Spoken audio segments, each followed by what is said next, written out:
Welcome to part second of scholarship series. इस video में basically हम देखेंगे कि एनएसपी पोर्टल होती है, वो कैसे हम उसको यूज़ करेंगे डिफरेंट डिफरेंट स्कॉलरशिप के बारे में जानने के लिए, और कैसे हम जो भी अप्रोप्रिएट स्कॉलरशिप है जो जिसके लिए हम एलिजिबल है एक्चुअल में, उसको हम कैसे अप्लाई कर सकते हैं। तो ये बेसिकली पोर्टल है स्कॉलरशिप का। अगर आप उसको सर्च करना है तो एनएसपी लिखिएगा शॉर्टकट, और फिर ये जो पहला लिंक आएगा या फिर जो भी लिंक है इस पर नेशनल स्कॉलरशिप पोर्टल जैसा आ रहा होगा scholarship.gov.in, वहाँ पे बेसिकली आपको क्लिक करना है तो आपको ऐसा पोर्टल खुलेगा।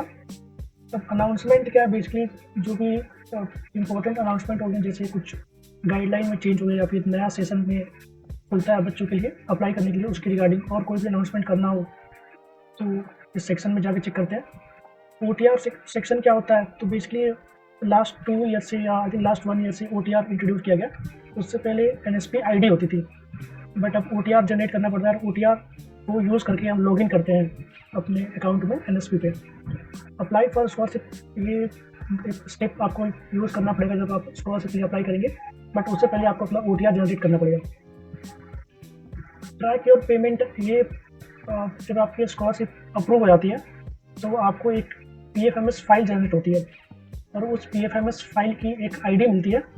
उसके थ्रू आप इसको चेक कर सकते हैं कि आपका पेमेंट कहाँ तक पहुँचा, मतलब जनरेट होने के बाद वो पेमेंट किस लेवल पे अभी है, वो पेंडिंग है या फिर अप्रूव हुआ कि नहीं हुआ। और आप अपना जो NSP ID है उससे भी पेमेंट को चेक कर सकते हैं। आधार सेवा केंद्र, ये आधार रिलेटेड अगर आप कुछ करेक्शन करवाना हो तो उसके रिगार्डिंग है।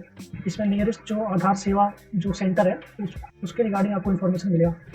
आधार सीडिंग का बेसिकली मतलब ये है कि जैसे जब आप स्कॉलरशिप फॉर्म कंप्लीट कर देंगे और आपका पेमेंट अप्रूव हो जाएगा, उस केस में जो स्टूडेंट अपना आधार नंबर डालते हैं तो उस आधार नंबर से जो भी बैंक अकाउंट लिंक होता है तो उस पर डायरेक्टली जो भी अमाउंट होता है आपका स्कॉलरशिप अमाउंट वो चला जाता है।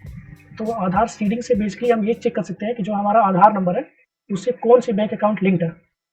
और आपको कभी भी जब अप्लाई करना है स्कॉलरशिप के लिए तो हमेशा जो आधार नंबर है वो अपना डालना है, और आपको ये इंश्योर करना है कि आपके आधार नंबर से आपका बैंक अकाउंट लिंक्ड है। सो अब हम बेसिकली देखें कि जो NSP पोर्टल है उस पर स्कीम्स कैसे ढूंढते हैं। तो ये जो आपको जो लाइंस दिख रहे हैं उस पर क्लिक करना है और आपको स्कीम्स ऑन NSP पे जाना है, स्कीम्स ऑन NSP। अब यहाँ पे आपको दिख जाएगा कि डिफरेंट मिनिस्ट्री डिफरेंट डिपार्टमेंट अपना स्कॉलरशिप स्कीम जो है वो प्रोवाइड करते हैं। जो भी आपका रिक्वायरमेंट है, आप जो भी जैसे प्री मेट्रिक स्कॉलरशिप होता है, प्री मेट्रिक मतलब 10th और 10th से नीचे के स्टूडेंट, तो आपको आइडिया होगा कि आपको किस कैटेगरी में अप्लाई करना है और किस लेवल पे अप्लाई करना है। तो आप उसके रिगार्डिंग आराम से इन्फॉर्मेशन निकाल सकते हैं, मतलब इनिशियल इन्फॉर्मेशन। जैसे OBC कैटेगरी के लिए PM यशस्वी स्कीम आती है, तो प्री मेट्रिक भी आती है, पोस्ट मेट्रिक भी आती है। प्री मेट्रिक मतलब 10th और 10th से नीचे, पोस्ट मेट्रिक मतलब 11th 12th और ग्रेजुएशन। तो उसके रिगार्डिंग आप स्पेसिफिकेशन पे जाएंगे तो आपको बेसिकली गाइडलाइन मिलेगा कि जो स्कॉलरशिप है उसकी क्या गाइडलाइन है, इनकम क्राइटेरिया कितना, एलिजिबिलिटी कैसा है, और कितना आपको अमाउंट मिल सकता है स्कॉलरशिप का। सो अब पहले क्या होता था कि आप मतलब 1-2 साल पहले कि आप पर्टिकुलर जो स्कीम है उसको आप अप्लाई करते थे, बट अभी क्या है कि आप अपना डिटेल फिल करिएगा, तो उस डिटेल्स के बेसिस पे आपको ऑफर कर दिया जाएगा कि आप कौन से स्कीम के लिए एलिजिबल है। तो जो भी आप डिटेल फिल करते हैं तो उसको ध्यान से फिल करना है, क्योंकि उस डिटेल के बेसिस पे ही आपको दिखेगा कि आप किस कैटेगरी में आपको स्कॉलरशिप मिल सकती है, किस लेवल पर मिल सकती है। ये OTR जनरेट करने का प्रोसेस यहाँ से स्टार्ट होता है। OTR जनरेट करने के बाद आपको लॉगिन करना पड़ेगा अप्लाई फॉर स्कॉलरशिप में जाके, scheme for NSP track your payment. ये अप्रूव होने के बाद आप अपना NSP ID से कर सकते हैं। आधार सेवा केंद्र, ये नियरेस्ट आधार सेवा केंद्र की रिगार्डिंग आपको इन्फॉर्मेशन प्रोवाइड कर दिया। सीडिंग स्टेटस, बैंक सीडिंग मतलब आपका जो आधार नंबर है उससे कौन सा बैंक अकाउंट लिंक्ड है। NSP OTR ऐप, इसका जो NSP OTR ऐप जनरेट करने के लिए आपको एक एप्लीकेशन डाउनलोड करना पड़ेगा अपने फ़ोन में, और वो एक तरह से फेस ऑथेंटिकेशन वाला सिस्टम है। वो आपकी फ़ोटो खींचेगी उस ऐप में और उससे आपको वेरीफाई करेगा, फिर आपको OTR जनरेट कर देगा, फिर उसको आप यूज़ करके लॉगिन कर सकते हैं। UDID बेसिकली जो PWD कैंडिडेट होते हैं, स्टूडेंट होते हैं, उनको एक डिसेबिलिटी आइडेंटिटी कार्ड प्रोवाइड की जाती है, और वो जो स्कीम में अप्लाई करिएगा आप NSP पे तो वो ID कार्ड आपको प्रोवाइड, उसका ID जो डिटेल होता है वो आपको प्रोवाइड करना पड़ेगा। क्योंकि आई थिंक आप जो PWD स्टूडेंट के लिए एक टॉप क्लास स्कीम स्कॉलरशिप आती है, उसमें एक क्वालिफिकेशन है कि आपको मिनिमम 40% डिसेबिलिटी होनी चाहिए, तभी आप एलिजिबल हैं। तो जो लोग डिसेबल्ड होते हैं उनको ये आईडी प्रोवाइड की जाती है और उस आईडी को आपको NSP फॉर्म फिल करने टाइम भरना पड़ता है। ये इंस्टीट्यूट के रिगार्डिंग है, इंस्टीट्यूट का रजिस्ट्रेशन, क्योंकि जब तक आपका इंस्टीट्यूट रजिस्टर्ड नहीं होगा NSP पे तो आपको स्कॉलरशिप नहीं मिल पाएगा। ऑफिसर्स लॉगिन या डिपार्टमेंट लॉगिन है। पब्लिक डैशबोर्ड जो भी आपको इन्फॉर्मेशन चाहिए होगा वो मिल जाएगा। फाइंड इंस्टीट्यूट और NSP, अगर आपको ये पता करना है कि आपकी यूनिवर्सिटी या फिर कॉलेज है वो NSP पे है कि नहीं, तो आप यहाँ से पता कर सकते हैं। List of applicant process for scholarship, इसमें आप बेसिकली ये पता कर सकते हैं कि किस स्कीम में कितने बच्चों को स्कॉलरशिप मिला है, किस डिस्ट्रिक्ट से मिला है, किस स्टेट से मिला है, कितने लोग मिला है, इसके रिगार्डिंग आपको पता कर सकते हैं। एलिजिबिलिटी आप देख सकते हैं किस स्कीम की क्या एलिजिबिलिटी है। नोडल ऑफिसर जो स्कीम है उसकी कौन है। नोडल ऑफिसर क्या होता है कि अगर आपको लेट से आप PM यशस्वी स्कीम के लिए अप्लाई कर रहे हैं तो उस स्कीम का नोडल ऑफिसर कौन है, उस स्कीम को देख कौन रहा है, मतलब उस स्कीम के इम्प्लीमेंटेशन को कौन देख रहा है, ये आपको पता चल जाएगा। ये स्कीम वाइज होता है, डिस्ट्रिक्ट वाइज होता है, और ये हर यूनिवर्सिटी, हर कॉलेज या फिर हर स्कूल के लिए एक नोडल ऑफिसर अपॉइंट किया जाता है, तो उसके रिगार्डिंग भी आपको इन्फॉर्मेशन मिल जाएगा। NSP हेल्प डेस्क, बेसिकली आपको कुछ डाउट है या फिर आप कुछ टेक्निकल इशू फेस कर रहे हैं अपने स्कॉलरशिप के रिगार्डिंग, तो आप हेल्प डेस्क के जो यूज़ कर सकते हैं उनको मेल कर सकते हैं या फिर उनको कॉल कर सकते हैं उस इशू को लेकर। PFMS का बेसिकली काम ये होता है कि पेमेंट स्टूडेंट तक पहुंचा कि नहीं, मतलब इनका मेन ये काम होता है कि स्टूडेंट तक पेमेंट पहुंचाना है। एक बार आपकी फाइल अप्रूव हो जाती है, आपकी स्कॉलरशिप अप्रूव हो जाती है, तो एक PFMS फाइल जनरेट होती है, जिसको आप PFMS टोकन लोग बोलते हैं, तो उसको पेमेंट फाइल कह लीजिए, इसको पेमेंट फाइल मैनेजमेंट सिस्टम बोलते हैं। तो एक फाइल जनरेट होती है और उसकी एक पर्टिकुलर आईडी होती है।